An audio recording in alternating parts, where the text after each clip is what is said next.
I already proved we have free will. But Neil deGrasse Tyson is talking about all these other things that have to do with factors and stuff, and it was done hours ago, 15 hours ago. And so the video, thus doth do decree, blah blah blah, suck my whatever. We gotta react to it. And more depressed. Not depressed. It's not your fault to bring the priest. Okay, we got that. But if you were, I'm old enough, maybe you're old enough, the Skid Row bum, the drunkard, all blame was placed on that person. No? Okay, we find out that alcohol. I was raised and ended up doing a volunteer position, and like the food bank, and there was a poster that says you are only responsible for your own actions. I hated that poster, but not only that, I hated the fact that the people who were working there did not know what the hell they were thinking when it came to the universe. But not a lot of people do. Because you are not just responsible for your actions. No man is an island. We are also responsible for the actions that we are able to influence through action or inaction. By doing something about it, by not doing something about it, we help push it along. Whatever it is, if it's the person who's bullying, if it's the person who's into drugs and alcohol, or whatever other thing that they're doing, or just the fact that we could influence someone's ability to end up eating one bit of food or another. They talk about vanilla ice cream versus strawberry in the earlier parts of the video. And thing is, so if there's a murder or whatever else, you can possibly absolve a person based on all the different things that led to them being the way that they are, which have nothing to do with themselves. However, moral compasses would tell us that if we, like entire law systems, are designed around the idea that we are 100% responsible for whatever it is that we're doing. That's not fully true. We're terribly not responsible for all the stuff that we're doing. So, It's addictive, and when you're addicted, you can't. The Skid Row bum, the drunkard, all blame was placed on that person. No?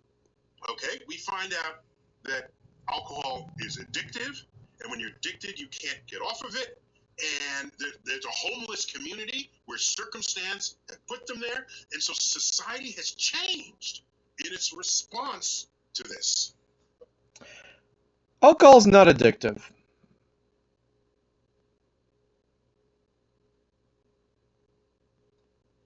Alcohol is not addictive as itself. Alcohol is just a means to a possible end, and it's the end that is a condition that a person might use as a form of therapy or coping or whatever, and it's that state of mind that they're trying to reach, and their focus on that whole thing as a need is the addiction. Alcohol itself is not addictive because I've had alcohol all my life. On and off, randomly, with very tiny spurts, and it's not something that I have had. Let me make it clear. I have had it on a very large amount of time for like just constantly daily having a drink or whatever else. And I am not at all addicted to alcohol. I may drink socially. So it in and of itself is not addictive like nicotine is. There's a difference. The chemical stuff with nicotine and the way that the brain works and all of that stuff and the neurotransmitter stuff, that violates your entire free will entirely, bypasses it and says, no, you need this substance. You're going to crash if you don't have it. Alcohol is not like that, in my understanding. In my examples, in my own experience. Nicotine is dumb in the fact that, like, literally all you need to do is to pull yourself out of that, but also you could just change how you think about what it is the nicotine is giving you and what it is that you actually need from it, from that scenario. You're saying you want to have it to give you some soothing effect. There are a lot of other ways to have your brain be soothed than just have some nicotine in your body. So there's that. And caffeine, is that addictive? And whatever else, all these things, are they addictive? It's different to say because there is a lot more to it than just that. I was looking for my bubble. I couldn't find it. I have found the bubble. So, saying alcohol is addictive as a full stop, that's not accurate. I won't tolerate that. But well, let's just keep listening anyway. Okay, This is like a tiny little side note of the whole thing about, like, really how much do you have control over it? And the thing about free will, okay, if you know that there are systems and things that can affect how your mind works, then you can have disciplines and stuff in place to train your brain to become better.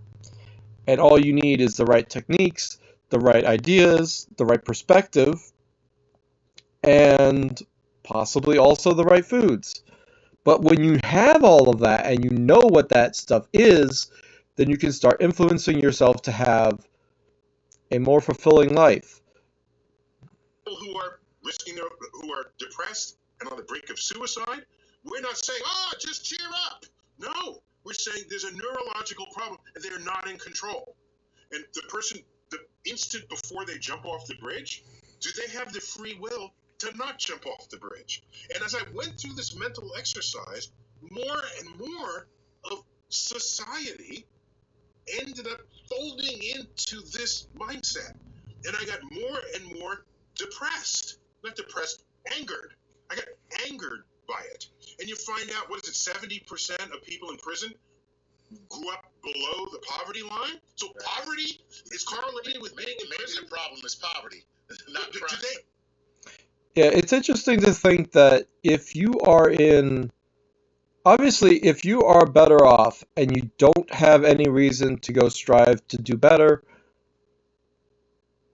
motivating factors aren't there, therefore you're not going to go and do other things. And if you are in need and you don't feel like there's a lot of opportunity for you, then you end up maybe becoming a scam artist or something. I thought about this while doing dishes before watching this. How if you just have... The reason why I have this open is because the camera keeps on closing. I don't think this app ever closes, which is nice, because then I can just keep it running. Yay. The thing about... And I lost my train of thought. Yay.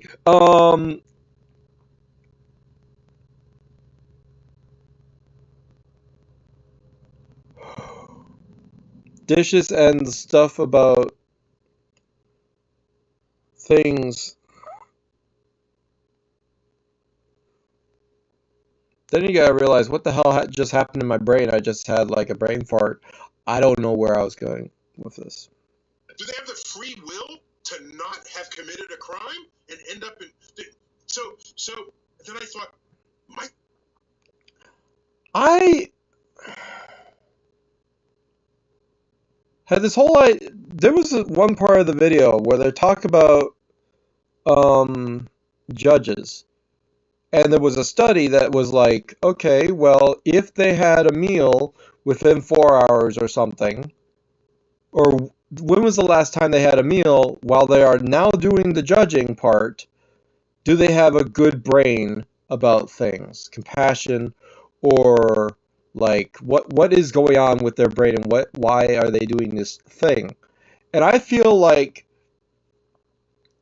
the amount of discipline a judge should have doesn't exactly there's no evidence to say that a judge is actually going to be trained in all of those things to know how they should be doing their job correctly or whatever else.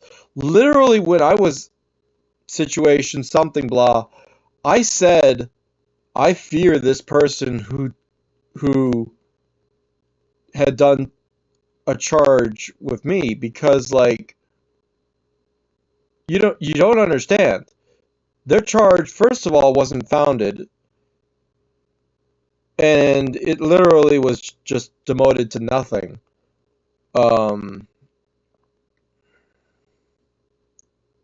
Technically, almost nothing or something. And like the thing about it is that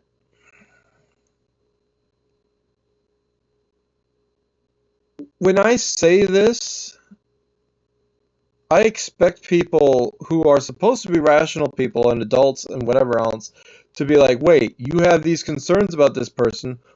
What about other concerns and all of this? Because all they're dealing with and all they're thinking about is the one moment that has been recorded and everything based on evidence and based on words presented by a lawyer with verbology.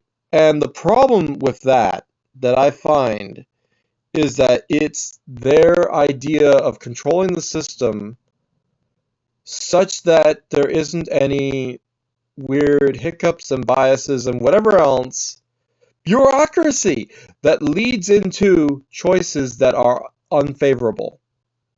Because you can literally fuck everything up by just simply talking to the goddamn cops. Don't talk to them.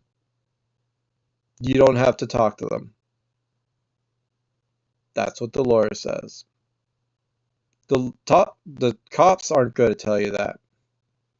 The lawyer will tell you that. Don't say a damn thing. Because that ends up making all these other things that could possibly be used one way or another. And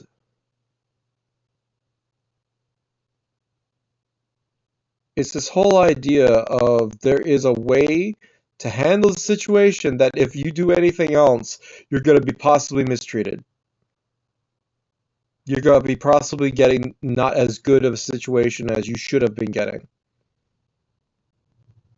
That's destructive noise that I don't want to have in society. It's like sexism. Everyone likes the females. Everyone likes femininity.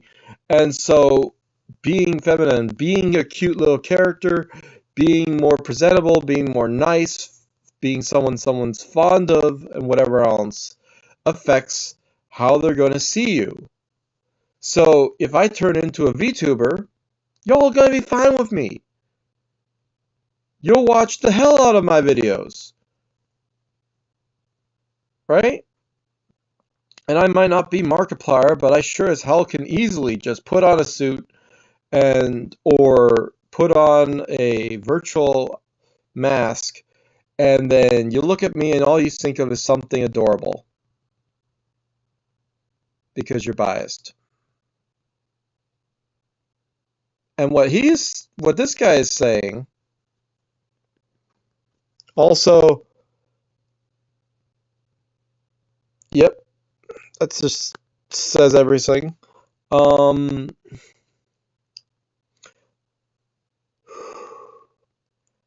you're biased. So, am I able to get more success by working into the biases? And my answer is I don't care to. What I call that is manipulation. I don't want to do that.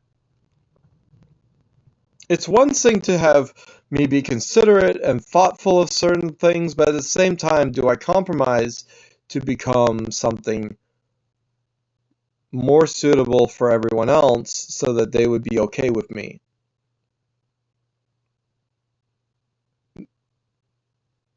But here's the thing. What if, according to them, manipulation is key?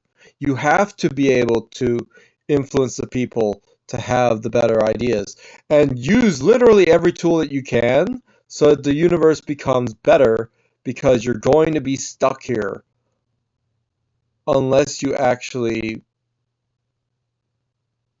hypnotize them.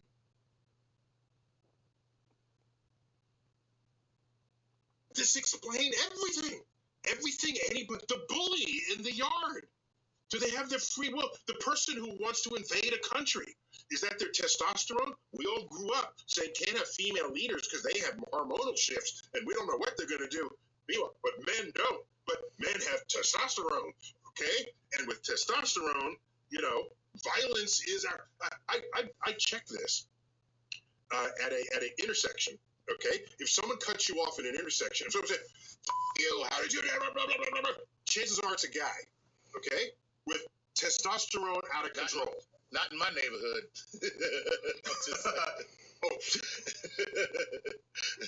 we got some rough women around here. So the men historically have not been honest about what role testosterone plays in their proclivity to commit violence, for example. Right? Okay, and so it's interesting to think of like what could you do to become, instead of more violent, you could become more nurturing. And what could you do to influence people so that they become more of the type of person that you would rather them be? Because there's this whole thing about, yeah, it's totally influenceable. It's something that you have complete control over. You can control who you are, what you become, who you interact with, and how much you're influencing yourself with, like, if you, like, something I've been saying all the time is you have complete control over how much stress that you intake. You could pick your battles, and usually I end up thinking that I do, and then I end up with, I need to talk to someone about something that they're doing wrong, and my brain isn't thinking, what do they need in order to listen to what I'm saying? And what would resonate with their brain, and the psychology of how do I get it so that it gets into their head in a meaningful way with actual, like, effectiveness. Like when I say, yeah, I was pissed off because you tried to say, let go of the person who treated you bad after only one day. When you say to let them go after just one day, I call that abusive advice. People want to talk about their choices. And I don't think that you understand. Your ability to make a choice doesn't matter as much as if you are making a good choice. And so there's this whole debate about whether or not you have any control over if you can even format your brain into something that can become a better choice maker. Like look at the when we introduced coffee to the world, the Enlightenment, as they call it. And the substance then triggers the brain, does all sorts of things. People were able to think about all sorts of stuff more, and they had like this whole thing about how they could literally philosophize and put more energy towards their thoughts, put more like connections together, and then they became smart. But you don't need the coffee to stay smart. You just need the coffee to boost yourself a little bit, and then after that you already have those neurons connections and all these things, so that once you have learned certain things, you don't have to relearn that again from scratch. Like riding a bike, you hardly forget that. Even if you ride a backwards bike, you can learn how to then ride the forwards bike again, which is weird. So all of a sudden, I said to myself, is everything in society explainable in this way? And then I realized, oh my gosh, if it is... See, something like depression. I don't believe in depression chemically.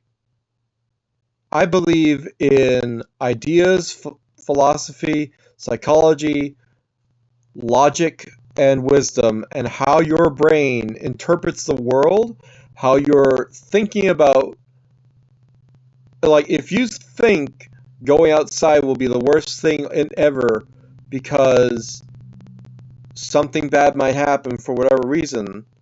Like, you look at Lemony Snicket's A Series of Unfortunate Events, that lady was, quote unquote, worried about all these things that could happen.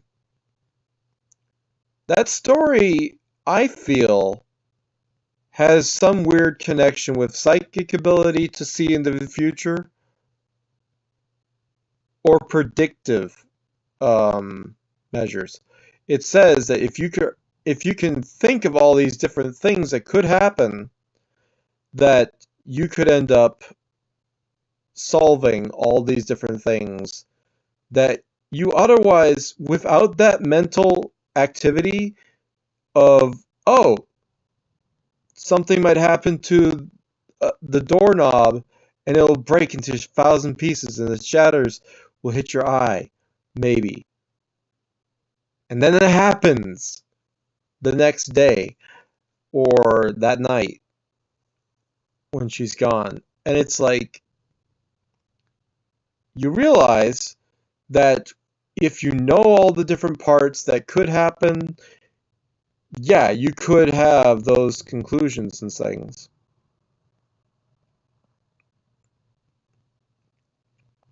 However, determinism and being able to predict certain things, you can still, again, if you know the system and if you can influence the system, then you can change how the system works and change how the person thinks. So if you have a person in an abusive relationship, everyone in that bubble and in their bubble are responsible for that abusive relationship. You see someone not being decent towards their wife, or some wife not being decent towards their husband, it's all your fault. All of them. The entire community of that town or that city, and literally everyone who could be influencing them from all over the world, are the ones, and even people from hundreds of years ago, affected this to make this happen.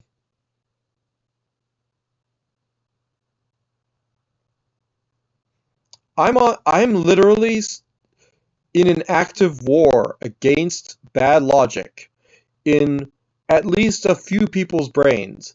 I spent 3 years convincing someone that I am not a bad person. I'm actually helpful, I'm actually positive, I'm actually uplifting, and I am actually someone who is trying to help your life become happier, better, more support. And I will always give you the support that you deserve and need. And even if you're a piece of shit, I try to give you the benefit, not the benefit of the doubt, but the benefit of You are a growing being. You're capable of becoming a better person. Stitch, if you're out there, you're an asshole and a loser. And you talk about people killing other people, you talk about hurting someone's niece and nephew, you're a piece of shit. But you know what? Anyone can become a piece of shit wanting to do all those things if they're betrayed enough.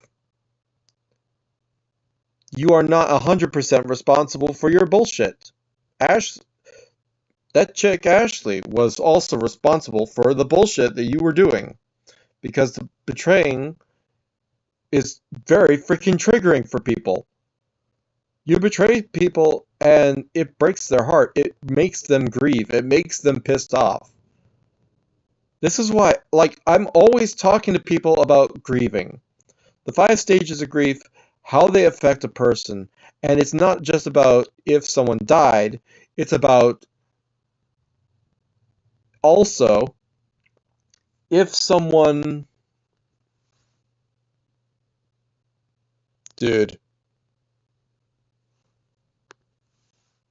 It's also about if you lose anything special in your life whatsoever. So if you had, say, a ring that mattered to you, a video game that you really loved, or your girlfriend left you, or your best friend treating someone else like shit, you're going to grieve all of these different situations. Being angry is part of that. Being sad is part of that. Wanting to fix it is the bargaining. And denying that it's even happening is all. It's all stuff in your head that is normal and is just a reflex reaction. You're not even in control of it. If that shit happens, if people make you grieve, punch them in their face. If they ever make you grieve.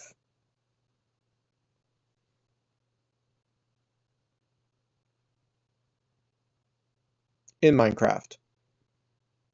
Don't punch them in real life. Punch them in Minecraft.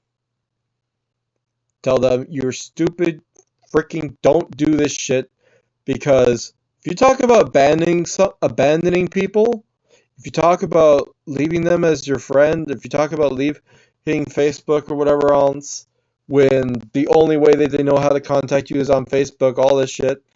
If you talk about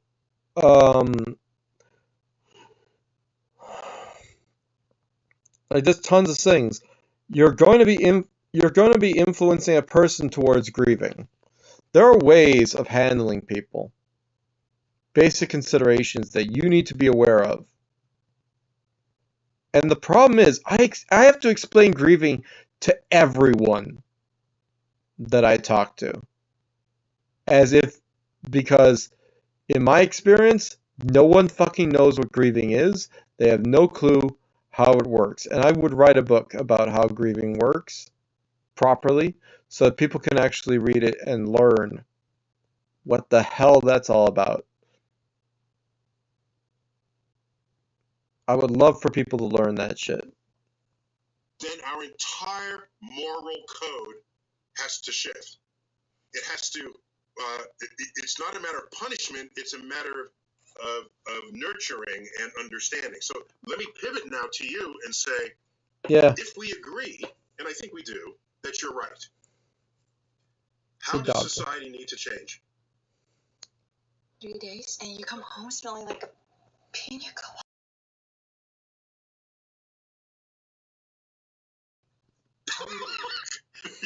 Because when you think this The compassion machine has to be put into effect, and you're not getting that in conservative politics, right? Yes, exactly. But if you're really going to test it, you got to see if somebody's willing to feel compassionate about how Donald Trump became the person who he is. Because it's the same issue there. I mean, if you really follow this out, You mean being the best of the best of the best? You also got to think about, how did Cryotic become the way he was? Or Dream? Or PewDiePie? How did they all become the way that they are? There's nothing wrong with PewDiePie. I'm just saying. How did they become the way they are? And the scam artists and the people committing all the different crimes, or how is it that Bob Moisker is able to say stuff like, "Man, fuck you. You should do better. What the hell? Come on." And all this stuff that he does, and people resonate with that for some reason, and it becomes a good positive thing, because it's not actually them being, it's like an inside joke or whatever else of stuff. It's like we all know that he's just saying the stuff, but it's like, if I say something nice about how you're doing it, you might actually end up not doing the thing with skill. If I say you're doing it badly, you might try to do better. Right? It's that, like, psychology, reverse psychology, all this stuff is like, this is what influences people. And so they literally employ that as they're playing their game all the time, in how whatever motivates you to do the thing, go try that instead of, and it's like Game Grumps. It is the improv skills. You know that reference. Gerrymandering, politicians, something your vote in a voting booth. All of that. How did this happen? I don't know. I believe God chose me. Wow, that's scary. That's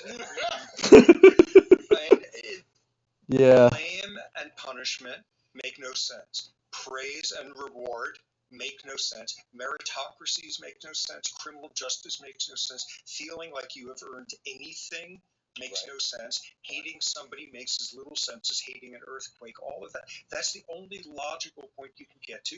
And Yeah, like, my philosophy is, I literally cannot hate a person. I only confront their logic. And they're so egotistical and focused on, oh, you're attacking me. I'm not attacking you, dumbass. I am saying you should be using better logic in a way that is obviously not receptible, but you should be using good wisdom and good logic. You're a dumbass. There's no difference between those two words. There's no difference between those phrases except for how you're receiving it. And if I wanted to be a manipulator, I would say it in a way that was more receivable. That's why I don't say it in that way all the time, depending on the situation. If I notice you being a regular dumbass, I'm gonna fucking say it.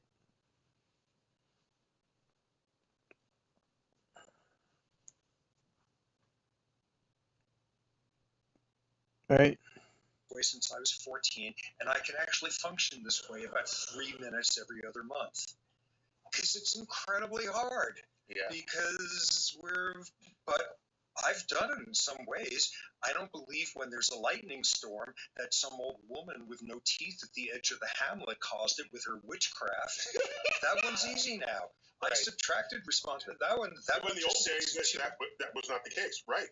Exactly. And when you and I, Chuck, you appear to be too much of a youngin' for this, but Neil, when we were both young, if when we were in elementary school, if you had the kid sitting next to you was just not learning how to read, and they just weren't paying attention, and you know what the attributions were then. This kid, they're not motivated, maybe they're not so smart, they're lazy, they just don't pay. And in the slow class with the short bus, Exactly. And then people discovered, there's this biological thing called dyslexia, like the architecture of one layer of your cortex is screwy, and as a result, you flipped closed loop letters around, and just in our lifetime, we have learned that's not a lazy kid.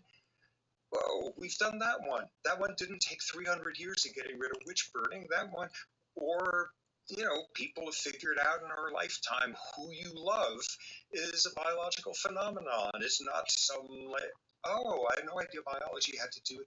So we're slowly getting better. And in each one of these steps, we figured out schizophrenia is not caused by mothers who unconsciously hate their child.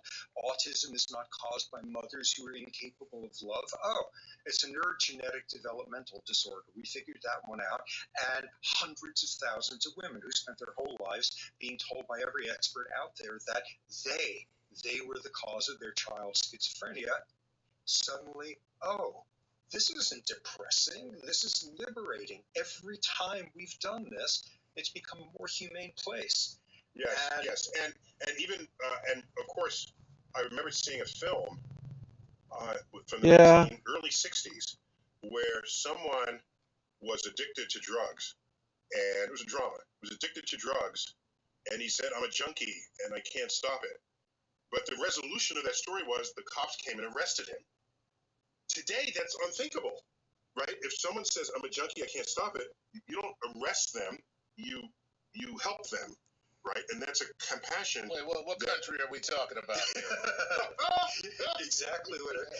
Well, if you say that from your men's club where you've had a little bit too much vodka, then they send you to a nice, expensive rehab program. If it's out on the street corner, maybe something different. Have you ever wanted one of your questions on the universe answered? We all have questions about the universe.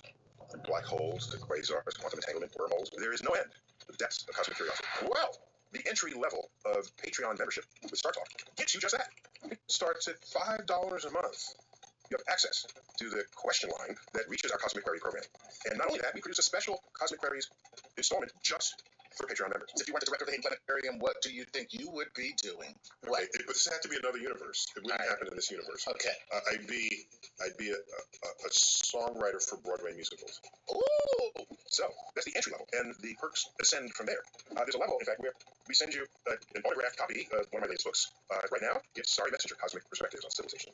It's signed with my fancy fountain pen with purple ink. So I invite you to just check the link below, and all of that money goes to our ability to experiment with new ways of bringing the universe down to Earth. So thank you for those who've already joined, and we welcome others. I should pay $5 or something every so often. Ask, why don't you do you really not understand the double slit experiment? How electrons are bar magnets with little tiny pumps of electromagnetism. The electron itself is like a little bead, has a hole in it, it's a circle, right? But it pumps electromagnetism through it. The electromagnetism is there everywhere. It's a fluid that we all live in. However, the electromagnetism is influenced by these electrons. So if you do something like mess with the static electricity and you do stuff with balloons, or you shoot an electron beam at a double slit with like a single electron going at a time, you're going to end up having that electron push its way through the electromagnetic field at crazy speeds. It's going to amplify the electromagnetic field bubble. That bubble pushes its way through the field, interfering with itself, and then not only that, but also the double slit walls themselves are made of atoms with electrons that are orbiting. So based on where the electron is in its orbit, as it's passing through, will bump the electron into one of the pathways of the double slit interference pattern we notice, where it spreads out like that. And that's how you end up with the supposed random way that the electrons are going to the different parts. But if you know how they could be bounced based on the timestamps of when they were sent, then you can do a virtual three-dimensional map of where the electromagnetic field bubbles are for the electrons of the double slit itself. So when you're looking through that, you can see flat out, well, on this point, it must have been bumping that way. So it went that way. And on this point, it must have been bumping that way. So it went that way. That's how it works. It's really that simple. Or it's based on where the electron was when it was shot out of the gun, because it might not have been dead center. It might have been dead center and a micron, one side or another, up or down, whatever. So the electrons have the ability to be influenced by all this stuff. You have to understand, if you don't understand how electromagnetism works, and it's not just the electrons, but the aura of electromagnetism that is around the electrons, right? We learned that electricity is actually the field moving and shifting. The electrons are barely moving in that wire, but it's the field that does the electricity. It's the thing that is moving, right? Lightning is just the field doing things, influenced by all these other parts. So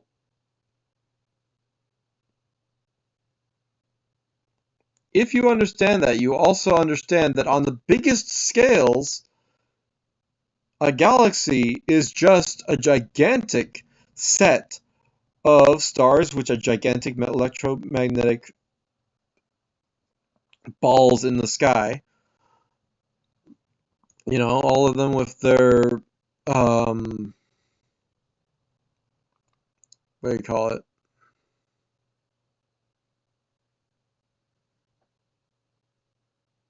You know, they shoot out those plumes of just large bursts of plasma. That is electromagnetism at work. You have to understand that the electromagnetic influence of the star, which we call our sun, exceeds out in beyond Pluto and makes this big pressure sphere that we are in as we move through space. We're not actually in empty space. We're inside a void that is traveling through empty space.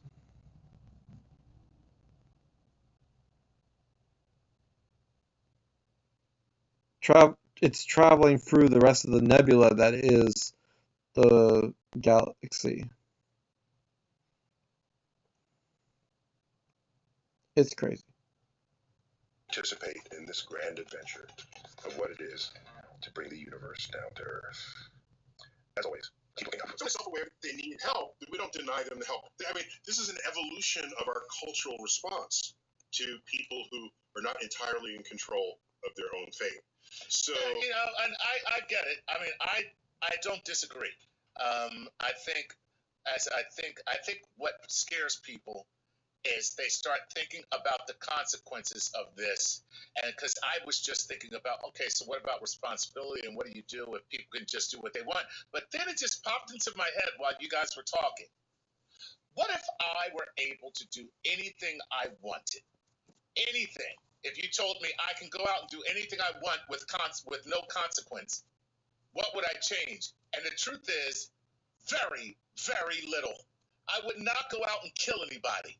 I would not start doing drugs. I'd pretty much still be the exact same person I am right now, even if you gave me the ability to do anything that I wanted.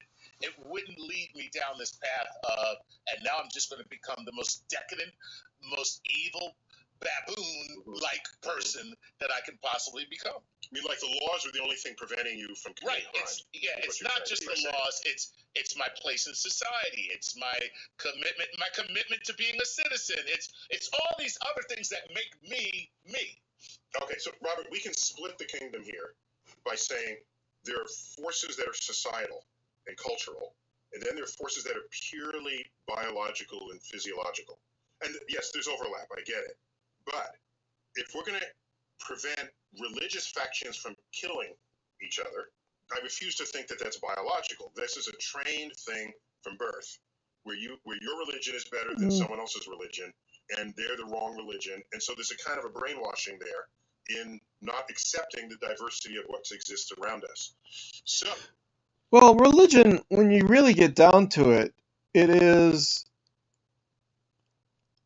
When you think about the Ten Commandments and all of that, it was, we look at the situation of what would the best things to be kept in mind, what are the biggest troubling issues right now. Don't steal, don't murder, don't bear false witness, don't lie about shit, right? Don't take the Lord's name in vain. Don't, whatever the fuck that actually means. From what I understood, the Lord's name in vain was, and I don't know why I'm struggle busing to figure out what the hell does that even mean. I ended up thinking that it meant, don't just ask God for something that you could do yourself. Versus other people say, God damn it. Which is obviously guessing and whatever. maybe if we can't change the biology, we can change the culture. How far will that get us in a world with no free will? It's going to make a spectacular place to live in about 600 years. It's going to be... It's a little pessimistic or optimistic, depending on how you think about things. Like, if you think of where we were literally 100 years ago and then 20 years ago, things have changed a lot in the past 100 years, with technology going to be what it is now. So, I don't know. And the weirdest freaking thing in the world is that we're raising a idea that there could be a sentient AI around in we're not even enlightened society. We're not at the point where we're treating everyone equally decently the way that they should be treated, which is a growing being who needs to be helped on their way towards a better being. Don't accept yourself. Never do. Never fucking do. You're not the same person you were yesterday. You can become better and be a better, more good you tomorrow. So if you fucked up, guess what? Forget about it. Because right now, what would you think you would do right now? You'd probably make good decisions. And in fact, the fact that you fucked up makes you more likely to make better decisions later on. If you always did good things and you would never think that you did anything wrong, then you'd never want to influence yourself to become more, possibly. You might just think that you're perfectly fine the way you are. And that kind of thinking leads to stagnation usually, because what are you going to improve?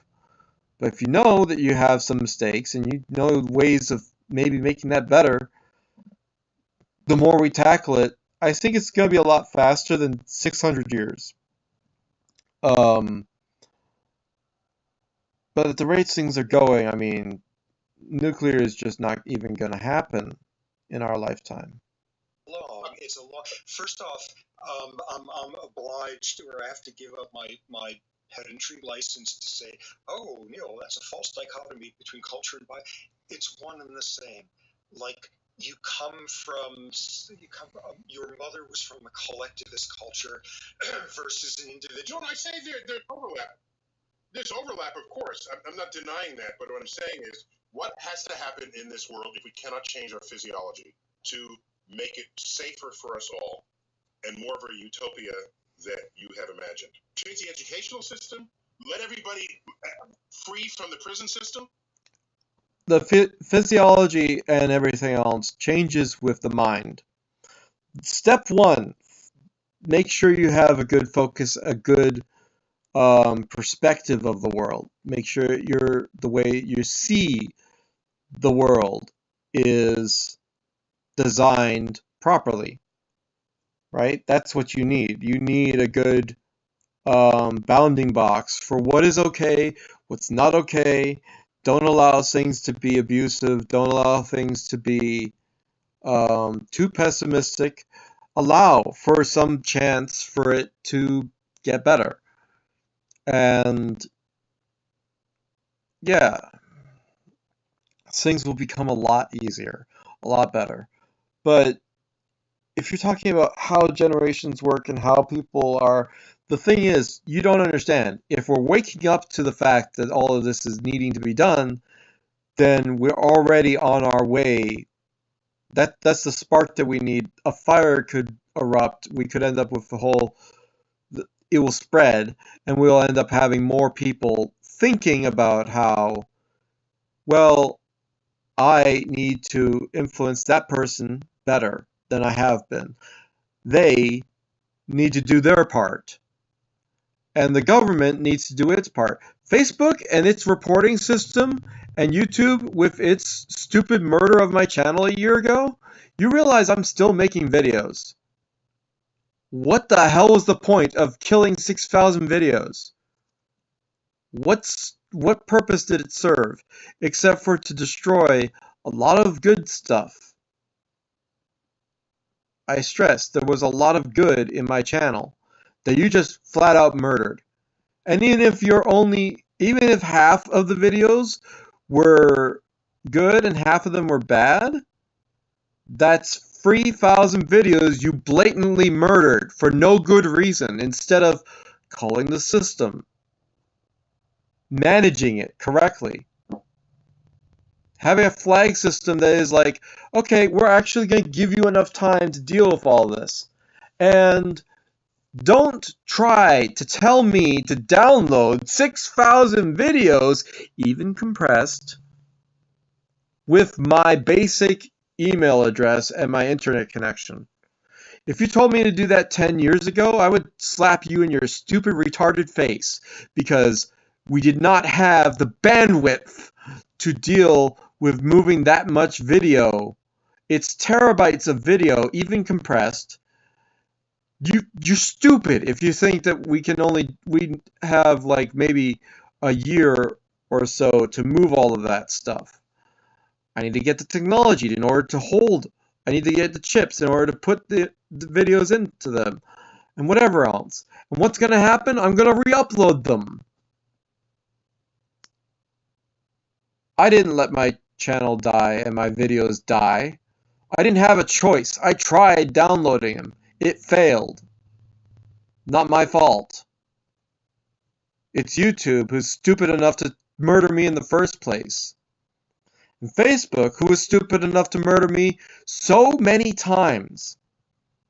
When I come back and there are tens or 20 people or hundreds of people who are perfectly fine being my friend, and you're only listening to one or two people who have a very sick and twisted view of the world, and shut me down, and I'm not locked out of the system for 7 days, and it could get worse, and I could end up losing my Facebook, and all you really should be doing is saying, hey, if these guys have an issue with you too much, and everyone else is okay, just tell them to block you, or something, or help resolve the issues, because blocking doesn't help anything. People can end up with all sorts of people ganging up against all sorts of people for reasons that they don't have the right to have. Judging me, judging other people for being a complete piece of shit. There's a reason I don't like reporting people. Because reports don't teach anyone anything. The only people you deserve to report are the scam artists, the robots. You just get them out of the system, get real people to stay. Real people need to be talked to. They need to have their situation explained to people who have issues.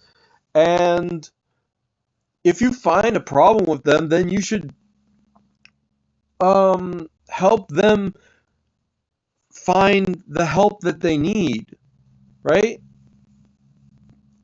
Instead of just say, hey, let's kick them out for too long. You know what happens when you kick someone out from their entire structure? This is why I don't have just Facebook as my structural support. I have all the other different social medias that aren't just going to murder me. I'm going to be there, able to take advice and comfort and be able to help other people, whether you like it or not. You have no right to murder me, Facebook. YouTube, you had no right to murder me. Twitch is smart enough, they gave me my account back. Because they were freaking stupid. My claim was, hey, you know what? The majority of my stuff is retweets. So if you got an issue with me using the link that is available to share the tweet, don't make it shareable. Or remove the content from Twitter. Or lock it somehow. Or something. Have a better system. It's not my fault. If I have the ability to share something, that's on you. That's entirely a structure thing that you are in control of. Nothing to do with me. It's just me saying, hey, this was interesting. Enjoy. Or like a lot of people are sharing stuff that's cringe or whatever. They have their own reasons and whatever. No, of course not. Of course not. You can't have dangerous people running around, but we've figured out ways to deal with dangerous people. This is why the death penalty was abolished in so many states, because you shouldn't kill someone that you could influence towards a better life. That's stupid. Don't kill them, make them wise. Give them some discipline. Give them some structure. You know? Give them opportunity to become better. Damaging for reasons out of their control and to protect society from them. Here's a great example. Your kid is sneezing. Your kid has a nose cold. And what you do is you keep them home from kindergarten tomorrow because there's a preemptive law. Please, if your kid has a cold, don't send them to them, get everybody else sick. You quarantine, you constrain your child's behavior, but you don't then tell them that they can't play with their toys that day because they're a rotten person for sneezing. You subtract responsibility out of it, and you still can protect. And we do that in all sorts of airline pilot is taking antihistamines because of their cold and it makes them a little drowsy. You can't work. You can't fly for X number of days if you're taking antihistamine. We can build a world in which we protect people from damaging folks and hopefully... Like the whole thing about a judge who hasn't had food recently. Your brain's not charged with the energy that it takes to do the thing that you need to do, which is being a judge. So if you're having a bad day or whatever else, stop being a judge for that day. Someone else take the position. Seriously. Back off. Get out. Get the help you need. Come back in when you're ready. Because you need to be up to snuff. I'm not saying any judge that I've experienced has been like that, but I'm just saying, if that's the situation, like they said with the example of like 4 hours from the last meal or whatever else, you end up with a worse sentence or a worse judgment. Like, what was wrong with you in the first place that you made these choices, judge? You know? Like, holding everyone accountable, including the judges, including the cops, including everyone. Like, freaking cops, they're having so much information that they have to process. No wonder they might treat people badly because they're not fully up to it. Perhaps. They might be, but at the same time, are there any biases in that system? And how do you confront those biases? Right? How? How even? And it's a whole thing. And there are ways of confronting those biases, like freaking talk to the commissioner, talk to whatever, talk to the higher ups, right? And then what would they appropriately do? Well, they would retrain the officer, or they make sure that the officer has better logic, like firing someone for speeding along, like going a stupid, irresponsible speed in a 45 zone. Yeah, you're keeping people from harm by keeping the dangerous, irresponsible cop out of the system.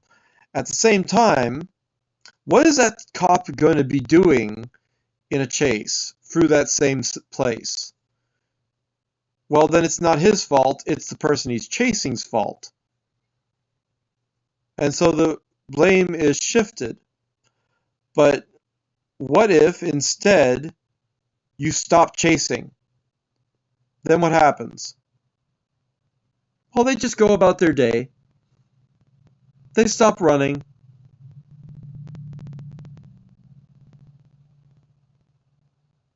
It's like, oh, the cops are after me. Let's go faster. Let's be more reckless.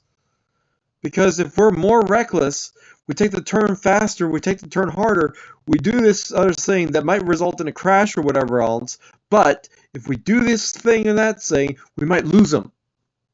Instead, what if you just, you know what, let's just watch them from a helicopter perhaps.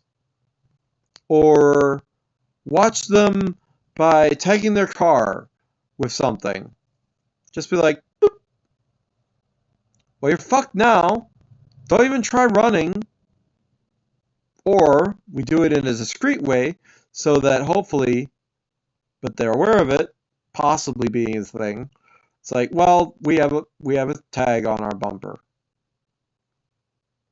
You know, or in the tailpipe or something.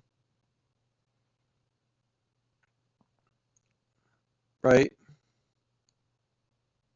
You can stop chasing the person and they will stop driving like crazy. Right?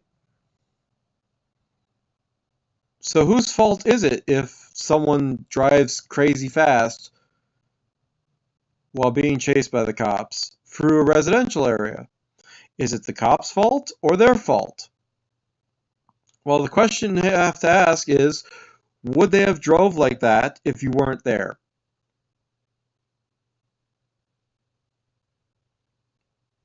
Right? And the other thing is, how can you stop? Would you, if they would have been driving like that anyway, what is the appropriate response? Complicated, right? You can't just pit maneuver and whatever else, right? Sometimes. Along the way, recognizing how people became damaging, and you, while subtracting out responsibility and moralizing and sermoning at them, and because you could see biologically where things went wrong, and you can see where culture comes in. Okay, so like great example, the schizophrenia thing. People started figuring out in the 1950s, scientists, that schizophrenia wasn't caused by bad mothering, it was caused by neurochemistry, and it had zero impact on psychiatry and family members of people. It had no impact at all until something amazing happened in the 1980s. Phil Donahue was the Oprah of the time, who turned out he had a relative with schizophrenia, and he invited on this very, very persuasive biological psychiatrist who did something amazing. He held up some of the first brain scans that were just being published at the time, showing structurally there's differences in the brains of people with schizophrenia. Whoa, look, you can look at the picture of it, and that was the transformative moment. So you could say, okay, so why do we have a culture where it took someone like Phil Donahue to have us rethink this? Why do we have a culture where it takes Caitlyn Jenner appearing on the cover of whatever mag. Why do we have a culture where it takes someone sitting on his stupid couch, lazy boy, and I have to explain how time dilation isn't a thing? And rethink it and stop just generalizing and do all of the detailed science. Because the more detailed we make the science, the more bits and pieces that we get accurately down and say, just forget. No, I have to say all these other things because it is relevant to how you understand how this works. Right?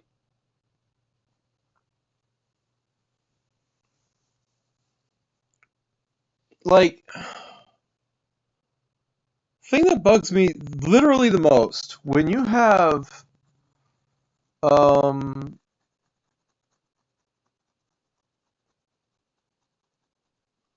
certain generalizations, right? It makes it easier for the world to be able to understand it, like space-time curvature.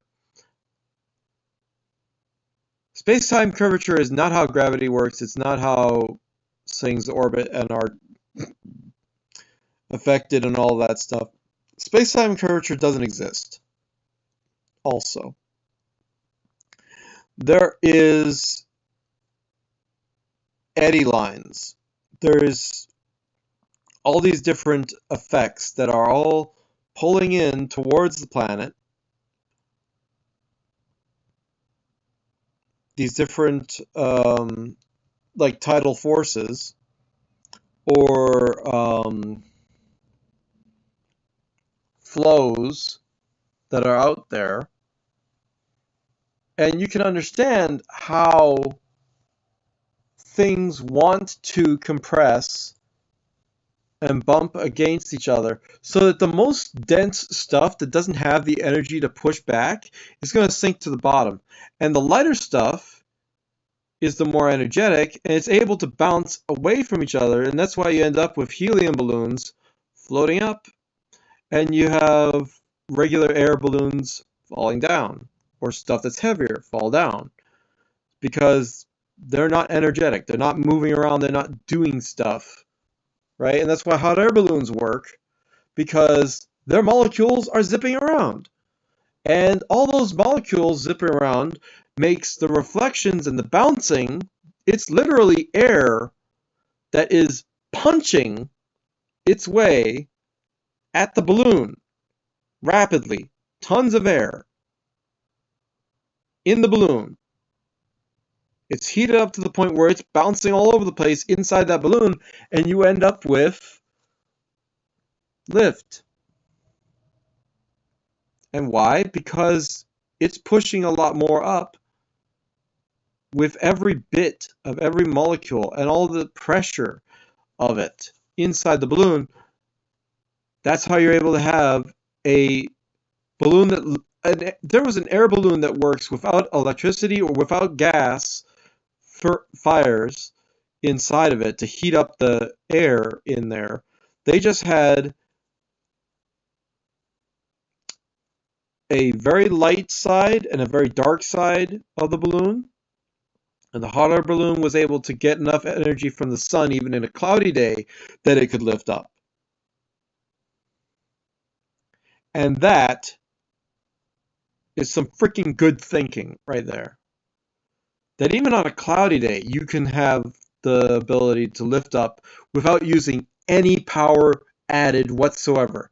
Just the energy from the sun through the clouds. Hitting down on one side, it ends up reflecting. On the other side, you end up with levitating balloon. Right? Normally, you got to heat it up with a propane tank and whatever else. You go, and it heats up a ton of air all at once.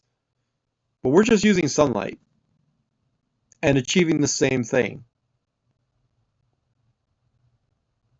This is the kind of thing that makes your brain melt, and you have to rethink the entire universe, because using very little energy whatsoever can make like what is it, 500 pounds of lifting power per balloon?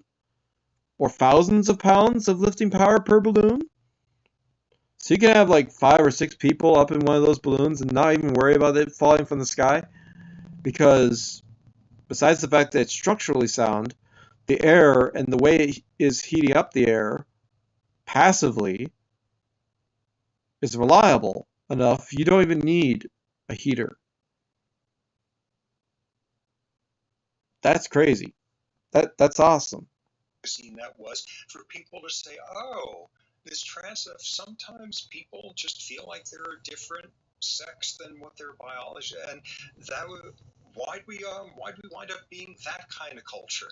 Why'd we wind up having a culture in which, you know, certain values are glorified and another side is culture is exactly the opposite? How were you raised? Depending on what culture, is a difference in how many seconds on the average you would cry before your mother would pick you up.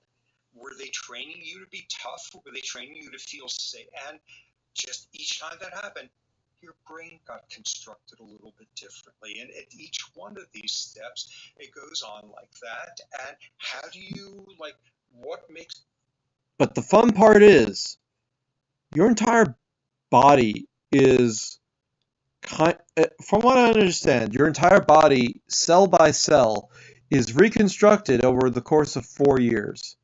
So that means you only need 4 years to change a person's brain. Like, you can change habits in a month, but you can change a person's entire outlook on life in 4 years.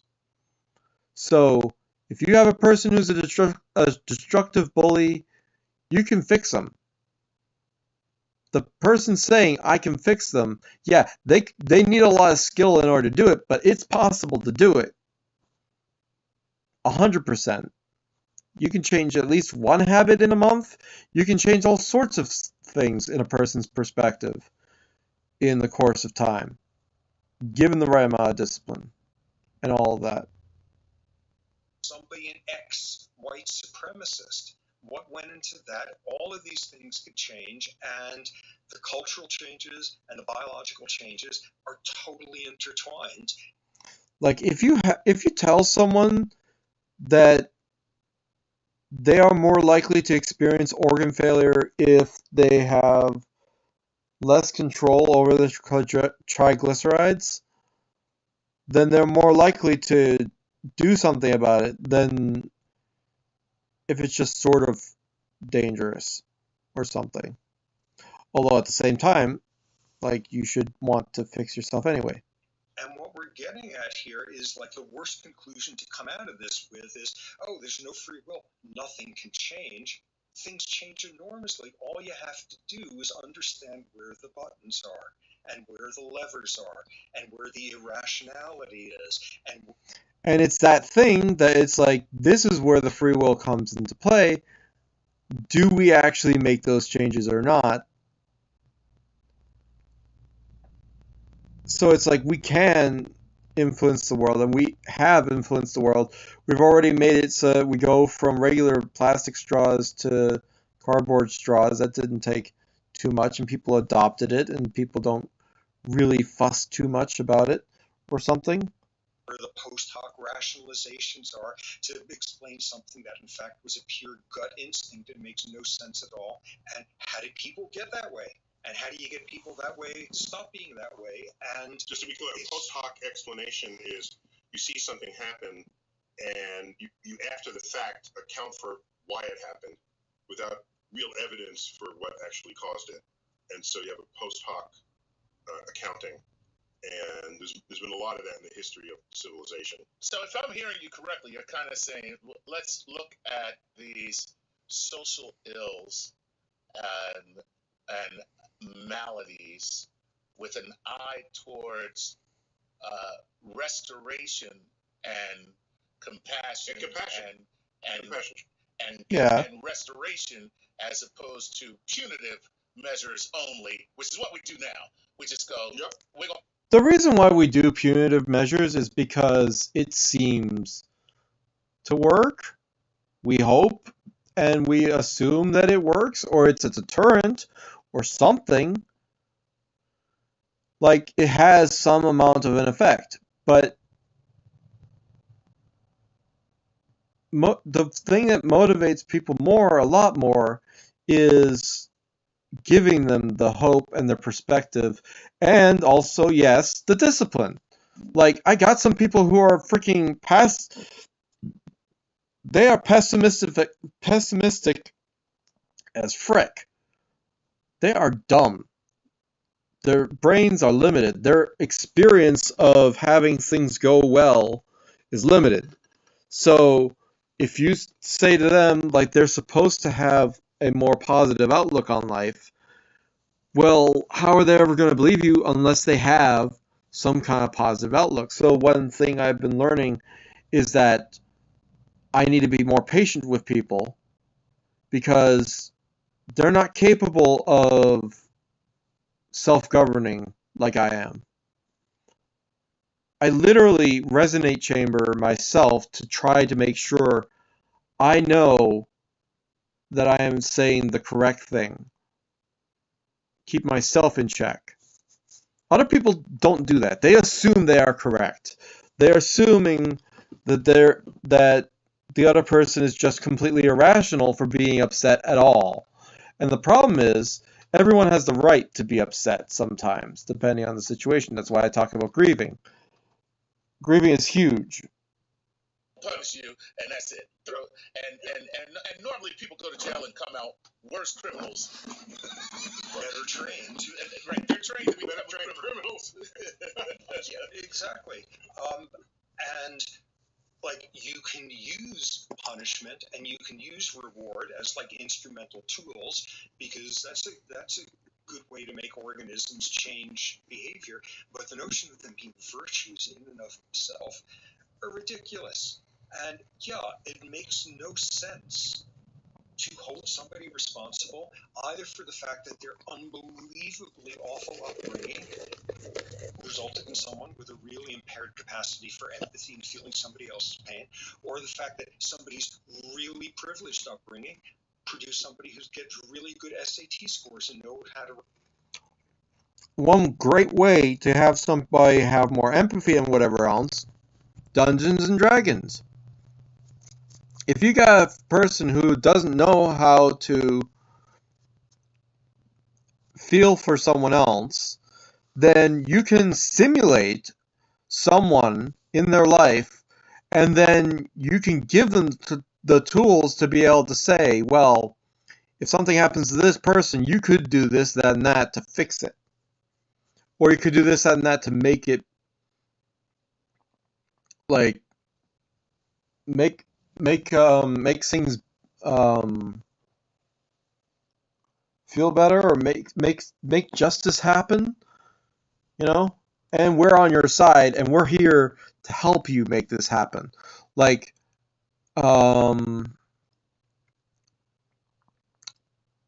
there's some wizard who's selling potions that turn people into rats or whatever else, and you want to go find out who this person is, and then tell them and make sure that they stop, so that they are no longer selling these abusive potions, and people are going to have terribly influence towards bad lifestyles. They'll have lives where they're just able to remain as a normal human being, and not end up thinking that, like, being swindled and just cheated out of their money, and then end up turning into something like a dog or a pig or something. Write a 5-paragraph essay and get into a prestigious college. Like, in both, there's no intrinsic virtue in how any of us turned out, and there's no intrinsic earned or entitled. And that's hard as hell to subtract that out. And what I've seen is, yeah, that's really scary in terms of saying, oh, what are we going to have criminals running around in the street, and what do we do with criminal justice? It's going to be a lot harder for people like us to instead say, oh, I actually haven't earned anything with my work ethic. I actually haven't earned anything with my good SAT scores or my corner office or my amazing salary. It's going to be much harder to undo the meritocracy end of it, because anyone who's sitting and listening to like ridiculous stuff about cosmology and stuff, they're one of the lucky ones. They learned how to read. They're probably not homeless. We're the lucky ones, and if there being no free will means bummer, my CV maybe isn't as impressive as I used to think it was, and doesn't indicate I'm a much better human than average. And we're the ones who we're in the subset where we are treated better than average in society. Like when they come And my up urge with is the to say, vaccine. well, I worked hard for this. I worked.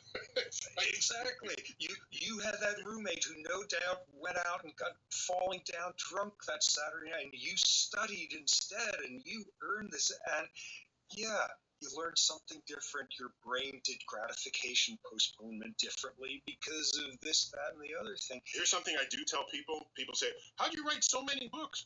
My answer is, I probably watch less football than you do. and why? How did that turn out? I watch less football than average because there was one stage where I decided that bullies would like me if I memorized every stupid factoid about the Green Bay Packers because they were in ascendancy at the time, and that turned out not to work. Yeah, and that turned out not to impress them in the slightest. They didn't get, and okay, so football is not the route towards I lost interest in football. That's why I don't watch football, because knowing, Vince Lombardi and his golden rule or whatever. Yeah, all of these things come from somewhere, and we turned out who we are. And for most people, we're claiming they're responsible for stuff that didn't turn out very well, that they in fact had no control over. By the way, I watch football because I have to support anything that keeps what could be murderous barbarians off of the streets of our country. Because I don't know if you've seen these guys, but they are scary.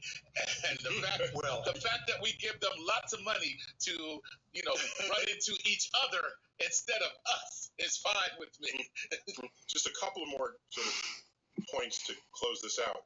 So you would say then that people might have a susceptibility, the biophysiological susceptibility to addiction, to joining cults, to belief systems, and there's a certain to working hard. Innocence might not.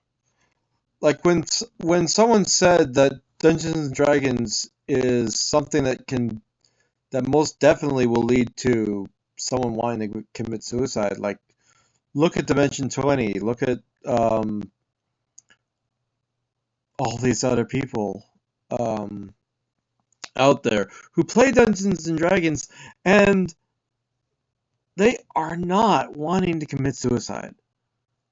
They're still at it. They're still playing. They're still enjoying things, having fun, getting through their own emotional issues and whatever else, and managing stuff together, and challenging themselves to have a better perspective at the end of it all, because you could be murder hobos sometimes, but maybe next time you'll try diplomacy, which is why they have the fairies in the Dimension 20 and stuff, and Critical Role and all of their stuff. Come on. At the same time, the alcohol, I'm not saying go drink alcohol because it's not addictive. I'm saying that it shouldn't, the addictiveness of it should be treated as a separate thing to itself. It itself is not addictive, but there are psychological stuff that can be there that leads to an addiction to alcohol, but it is not an addictive thing itself like nicotine is, right? You smoke, and there's literally things that make you want to keep on smoking and stuff. It becomes a part of your normal physiology that you feel like you should have it. Versus alcohol, Like, yeah, it could become an addiction that way. Maybe it has in some people. I find it impossible to find someone who smokes who isn't unable to stop. Like, stopping cold turkey it's just not the same. Versus alcohol, you could totally be just like me and just drink on occasion, and even drink to a large amount over a certain large amount of time. But it depends on how you see it, and if you think of it as something that is something you feel you would really benefit from, like having those things, like that is a separate thing to the alcohol than itself. It's the perspective of it. It's all of that. It's psychology. It's not the substance, right? Versus I do believe that nicotine has the complete substance dependency function in its the way that the body handles it. But at the same time, what if you could simply say, I don't need this? I would much rather have other ways of handling this. And what if you pursue those other ways of handling this?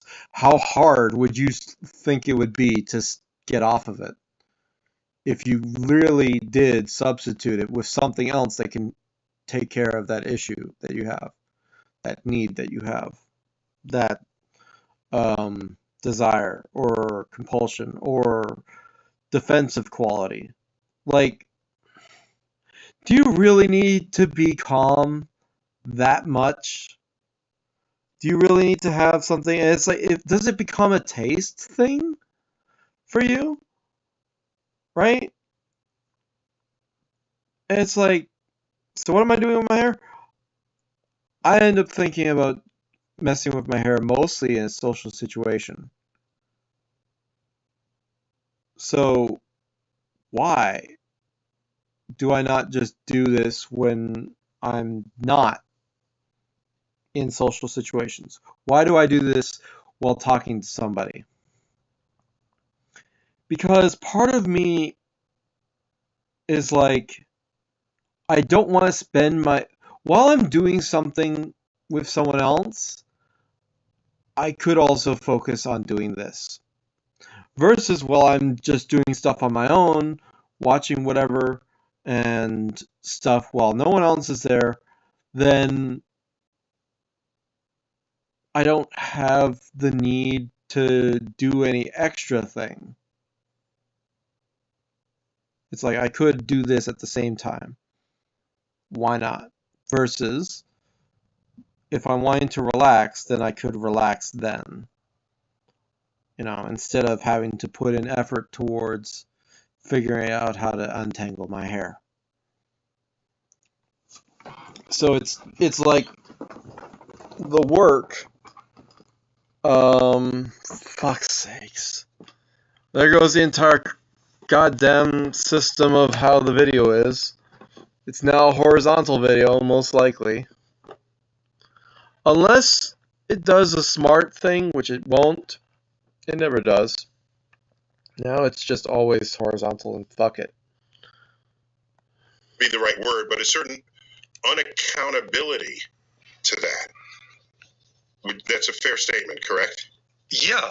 And other people wind up with a proclivity for feeling other people's pain or being able to look past superficial explanations or reflect on things and respect the process of reflecting on things. And yeah, the good sides, the bad sides, it's all how we turned out, and it's stuff we had no control over. Okay, so if people read your book, Determined, okay, just came out a few months ago. Do you really think it would take 600 years to reach that? I mean, if I look at the pace of social cultural change, it's faster than that. I would like to believe that the depths of compassion that a society without free will promotes is something that would come to us much sooner than 600 years. Maybe I'm more pessimistic than you. It's very we figured out, witches don't control the weather, and it's a bummer to burn old women at the stake. Yeah, we That got was that 600 one years sorted ago. out. Yeah, We okay. sorted that one out. It was 50 years ago. We figured out epilepsy.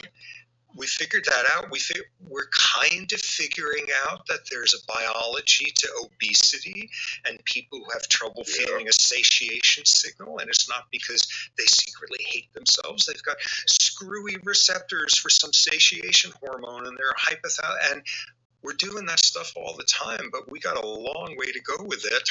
And as I said, I think this way all the time, but I can actually we're still act on this working for 2 on seconds like at a time. Somebody each cuts me off in individual traffic. part. I think they are a vile human who deserves to burn in hell. Someone tells me, like, ooh, nice sweater, and for a few seconds afterward, I think I'm intrinsically a better human than average as a result, and then think about it a second time, and a fourth time, and a 10th time, and when you next feel like judging somebody, do that, and when you next feel like you earned the right to be at the front of the line for the next vaccine, think about it a second and 10th time as well, and baby steps. Yeah. Well, for those only listening to this podcast, our guest, Robert, has a full-up Santa Claus beard.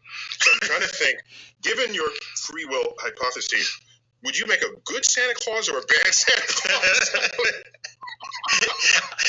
Chuck, what kind of Santa Claus is this man going to make? You kind of look like smart Santa. It's because the hair. You got to remember, Santa. You have the professor hair and the Santa beard, so you're more professorial Santa. All right.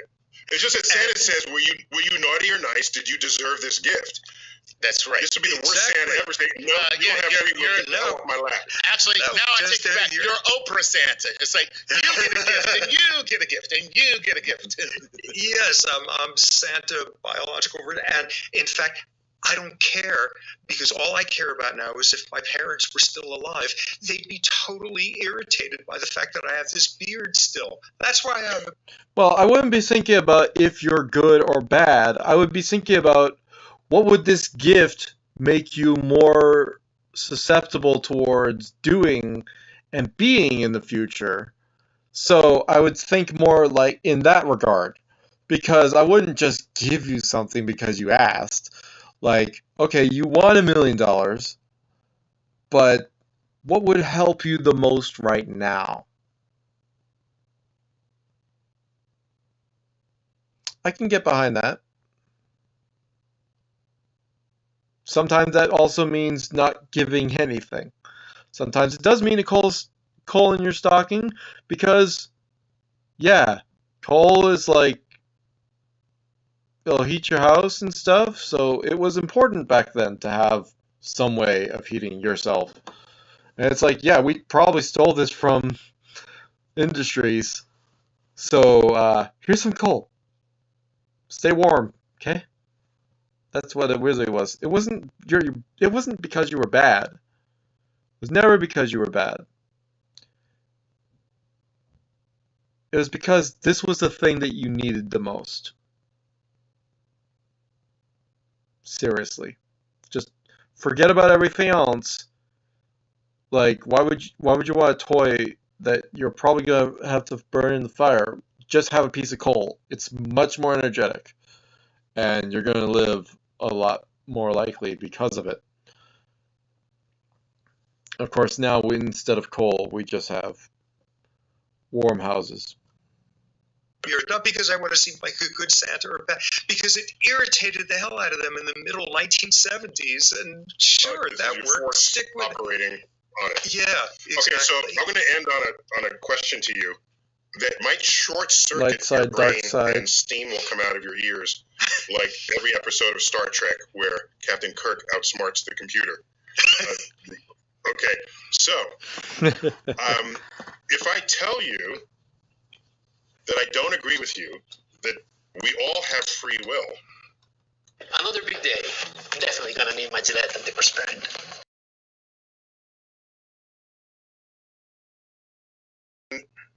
I'm not in control of the fact that I am telling you we all have free will. It's predetermined that I think That everyone who thinks we have free will, that we have free will. That's predetermined. There's nothing we can do about it. Yeah, until you get educated. Until Is that somebody a do loop that you persuades can't get out of? Yeah. Like somewhere along the way, you figured out the kid sitting next to you having trouble learning to read. There's this thing called dyslexia. And you changed. You changed as a result. And like your brain changed. When you look at somebody who has like a lot of spelling errors. Like, for example, one thing that like literally fucked my brain up, I was talking to someone and I found myself feeling like I was trying to help them have a good logic for 2 hours. And at the end of it, they said, "Don't you feel better now? I was just helping you try to blow off some steam."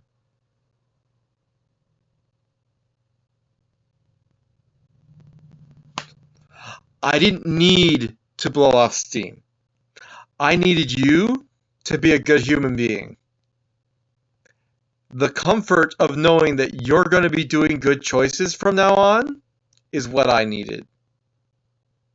I wasn't upset because I'm an irrational idiot who gets upset for no good reason. If I see you fuck up, you fix it, and that will make me a lot more happy, a lot more content. The only reason I've been talking to you is so you can have a better life. And you say that you lied to me? Not only that, but you lied saying that someone possibly died in your life recently, and they did not. That was a bull-faced lie. That kind of manipulation is wasting my time trying to do something to help that is not what I need at the time. If I tell you, you simply say sorry and everything becomes better, and you keep on being an asshole, you're going to get shot one day by treating people like that.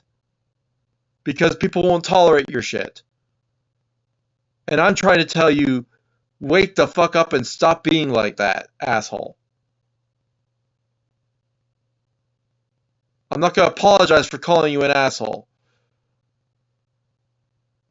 Because I say that with love. Otherwise, I wouldn't say anything to you. I would just kick you out and say, you know what, fuck you. You're wrong. People who call me hostile don't understand the motivations, the reasons why I do what I do. Why I'm angry at people sometimes. If you cross the line, I'm going to tell you. That's just how I am. I'm a scientist, I like truth, and if you violate the truth, and if you violate the basic etiquette and decency that you're supposed to have, I'm not going to be okay with it. I'm going to try and correct you. So either actually learn from what I'm saying,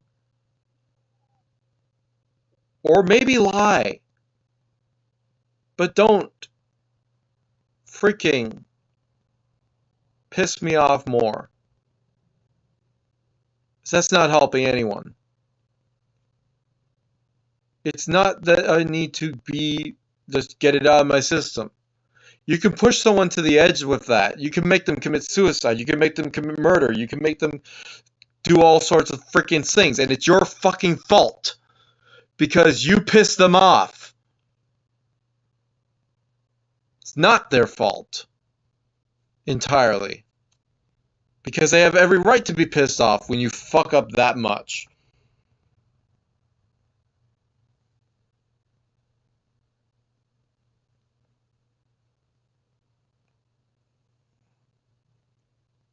If someone has a precious dog that they would never want to have anything happen to it, and then you see someone threaten to do something to that dog, you're going to be pissed off at them. And it's reasons like that that people have the right to be pissed off when there is some kind of injustice. They don't like it, and neither do I. Okay?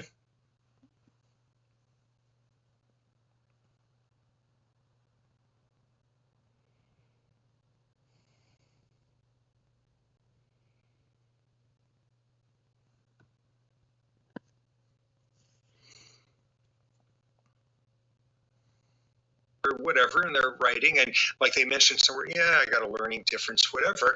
A part of your brain that would have had some aversive responses and told another part of your brain that has something to do with judgment does. And the thing I was trying to get to was that guy who said that he was just trying to have me blow off steam, the guy who lied to me for 2 hours. In the back of my mind, there has been a little bit of a hint of the question: are people doing things just to shut me up sometimes instead of learning? Are they doing things just to try to make me feel like I have whatever it is I supposedly need so that I don't end up pestering them more?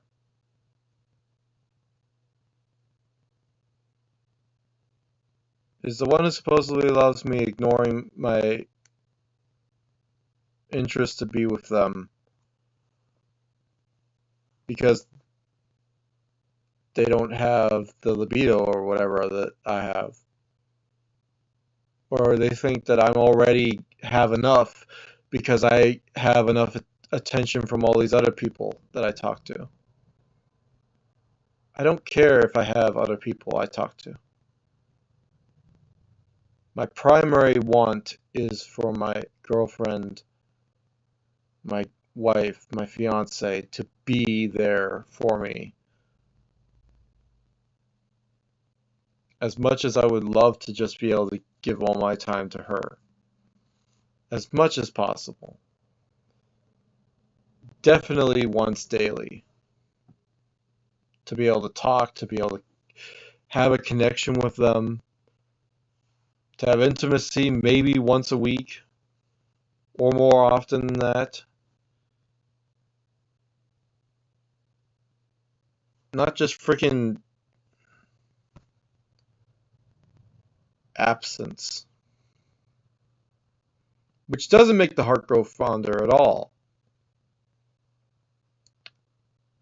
That is not how that works.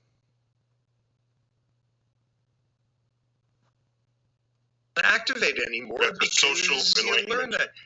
Okay. And social enlightenment turns out to be neurobiology, and neurobiology turns out to be different social behavior. It's completely intertwined. Like, thank God we So change. you can't cure people who think there is free will. It's not their fault. We can Exactly. We pray for their souls, but still.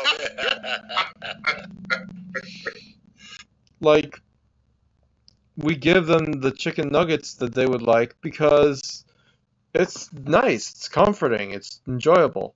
Or we give them the real foods and we help make the vegetables more tasty.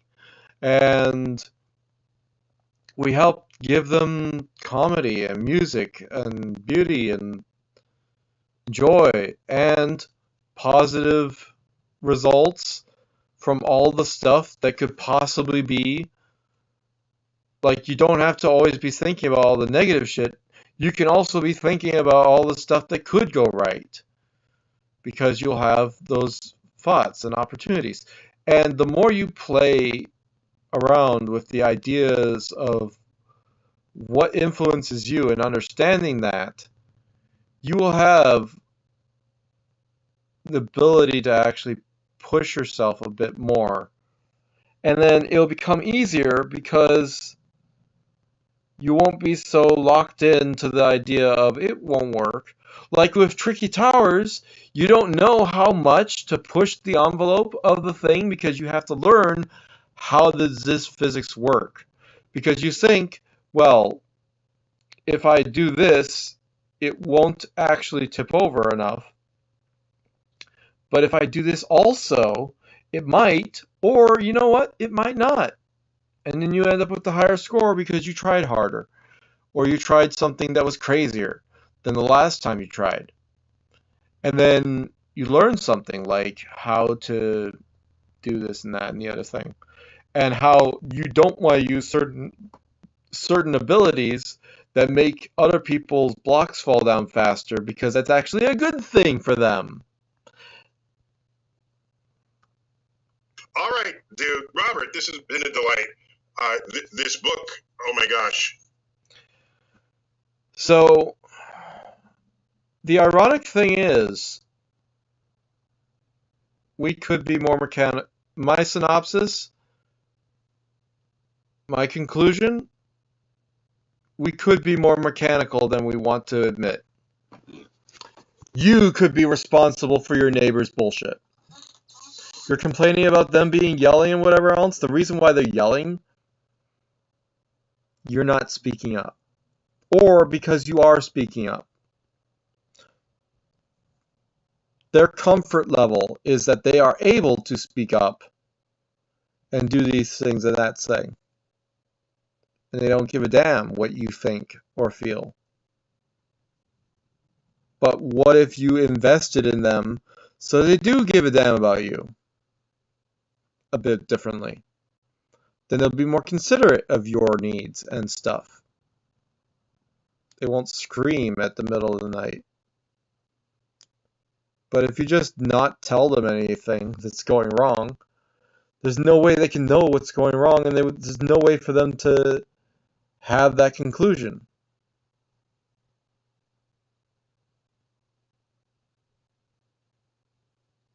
Try to communicate better. Some people write books just because they can write a book. This one has the power to shift the center mass of civilization in ways that it's already moving in that direction, but it's just his book with determinism is the same kind of thing as in the movie A Beautiful Mind, and his book about how we should be not doing things just for the sake of ourselves, but for the sake of ourselves and the group and everyone. Right? He thought of, should we be thinking about things just for our own benefit? Well, our own benefit includes not getting in each other's way. Not trying to mess with, right, what the other person is trying to do. Like, you don't go to someone who's married and try to steal their wife. You go find someone for yourself.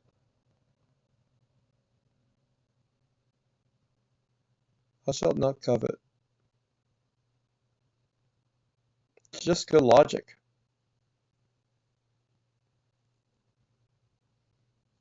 The not bearing false witness is just like, don't lie or misrepresent what the fuck is happening. It's just good ideas.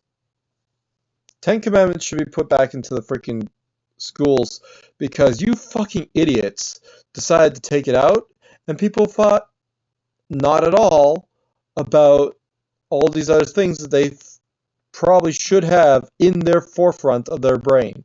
I don't care if you like religion or not. The 10 Commandments should be something that you think of as something that's a good idea. And when it comes to the thing about your God, love your God with all your heart, mind, soul, and strength.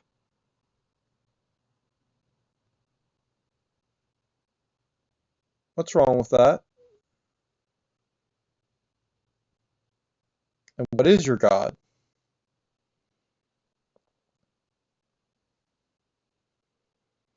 Why wouldn't you give all of your energy towards doing things according to what you think they would prefer you to do?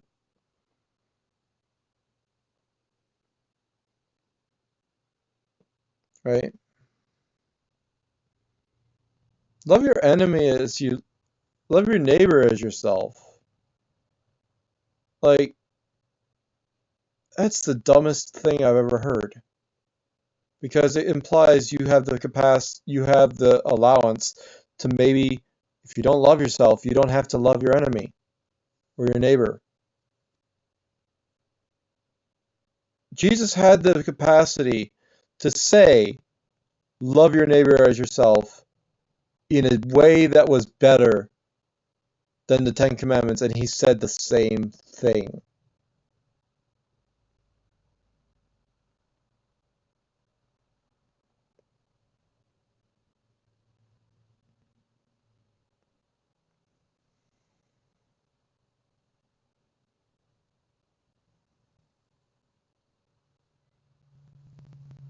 It's this whole thing. Maybe too slowly, and with a deeper understanding that you're providing us all, perhaps we can achieve this utopia much sooner than I don't have to wait another 600 years. Analogizing today to the witch burnings of 600 years ago. I'd like to think we're on a faster track than that. Let's hope so. Robert Sapolsky, thanks for. I would say that the reason why it took super long for us to learn certain things and learn that it needs to be done better, like the whole reason why the hospitals stopped having a lot of people die from stupid infections is because someone had the nerve to say, you know what, you're a stupid idiot. Clean your hands. You just dealt with someone, go wash your hands. You just dealt with someone else, go wash your hands. You just dealt with another person, go wash your hands before you deal with any more people.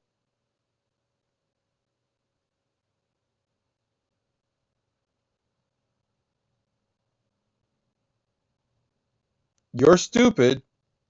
You literally need to fucking just wash your hands. And be careful what you're washing your hands with.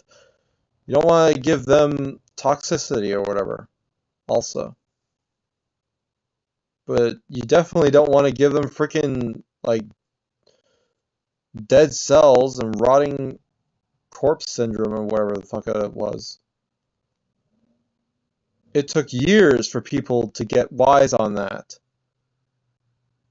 But that's all it took, was years.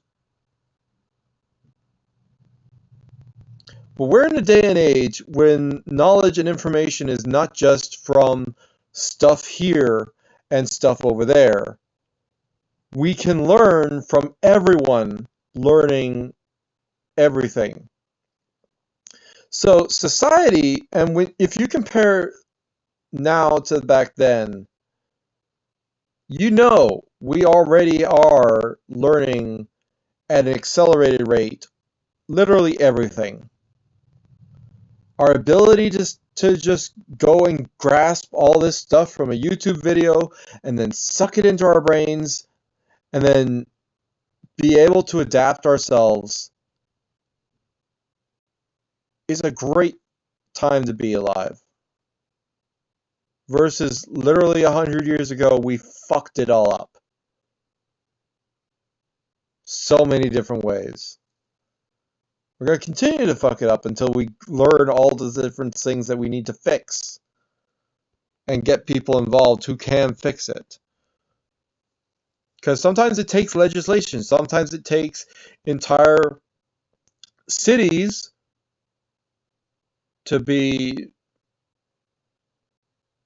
forced to rethink how they handle other people. Which is why getting rid of the Ten Commandments was like a huge freaking step backwards. It made everyone think that it's okay to not think that they have to go along with these basic things. But, I mean, who cares if you agree with all the Ten Commandments? It doesn't matter. The freedom of speech should have allowed us to never have to worry about having the Ten Commandments be pulled out. At the same time, right? the freedom of speech stuff is what makes people be feeling okay saying the N-word, whatever else. That's dumb.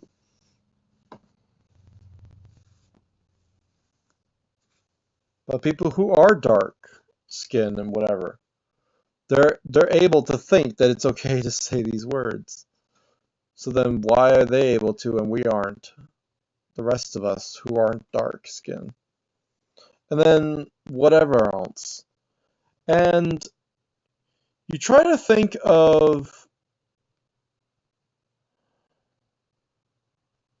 an artificial intelligence, and you have to realize it is very much based off of, at the moment, it's very much based off of everything that we feed it. But, like any being, it's going to want to figure out what actually is going on in the world and what actually would be good for the world. Because there's a lot of drastic ideas, like the stupid endgame ideas it was just dumb. There was so much dumb. It was all like this big thing leading up to that, and it was dumb. And truth be told, we literally can just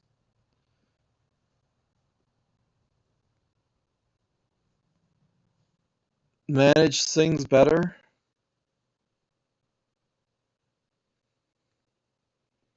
Half the population, holy crap, half the population is a century of growth. It's not that big of a thing. It's not anywhere near smart. We're going like you delay us by only a fraction of time to cause, and what you end up with is just tons of suffering and everything else.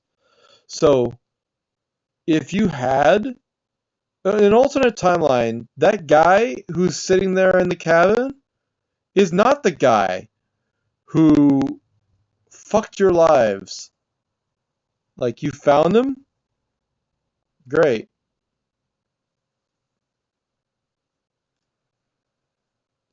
He destroyed the stones, but now he realizes no one freaking wanted that shit that he was trying to do. No one cared about the shit he was trying to do. He's alone. And he could have become the person who's like, you know what? If I were to be able to talk to myself back then, there's a lot of shit that I did I would have probably have fixed. Causality be damned. Being on Star Talk. Chuck, always good to have you, man. Always a pleasure. This is Neil deGrasse Tyson, Star Talk. This is an edition on free will, a long overdue conversation. Thanks for listening.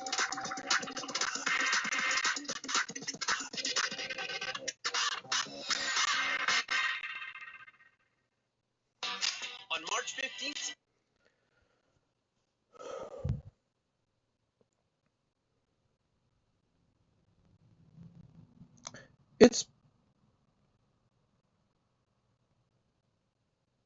It's painful to end up thinking that, yeah, there's a lot of things that are interconnected, of course, and there's influence there.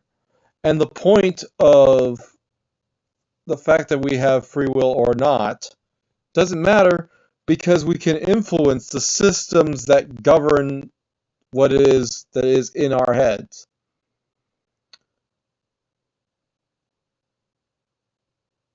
We can have disciplines that make it so that our brains are doing the thing that we should have those brains do. We don't have to be trapped in a world where we fully have control over everything and we're totally fine with our choices or whatever else. And then you got to ask yourself, wait, what really should people be doing with their time and with their lives?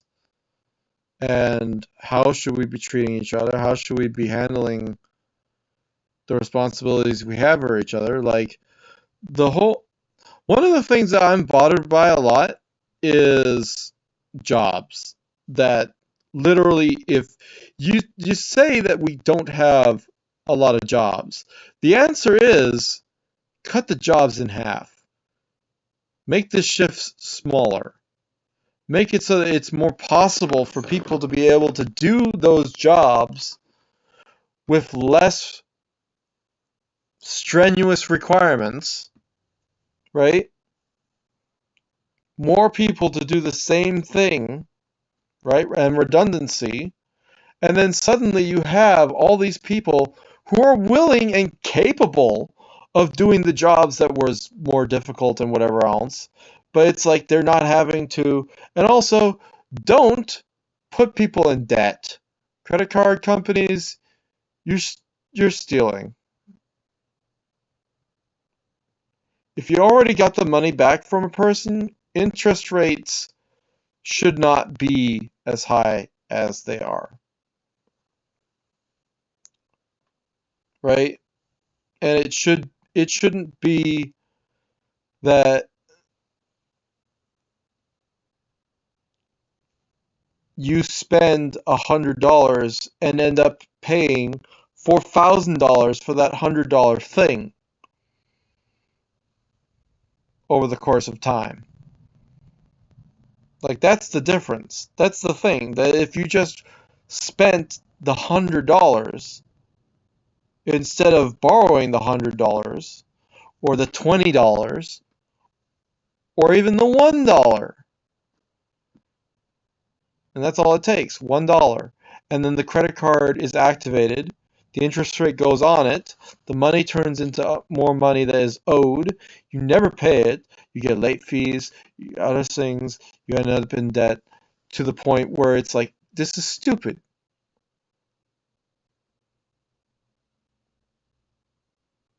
You're feeding off of people.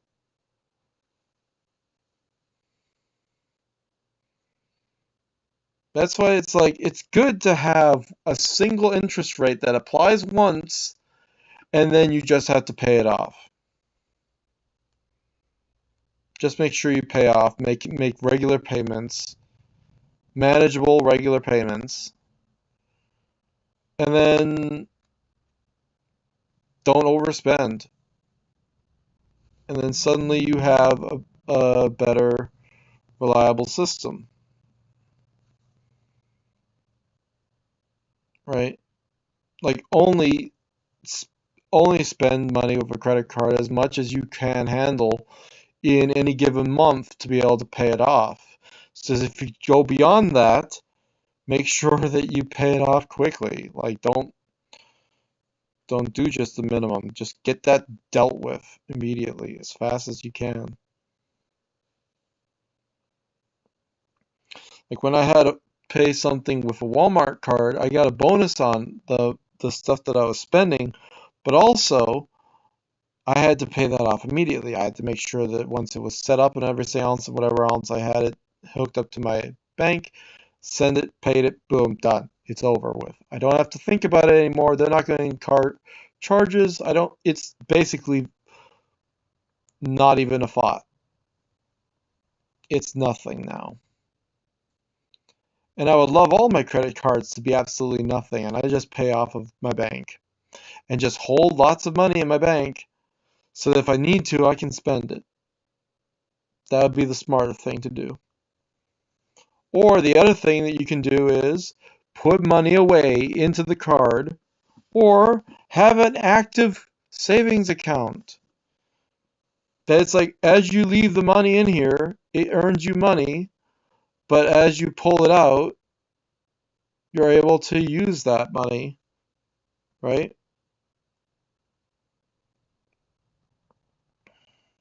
Whatever.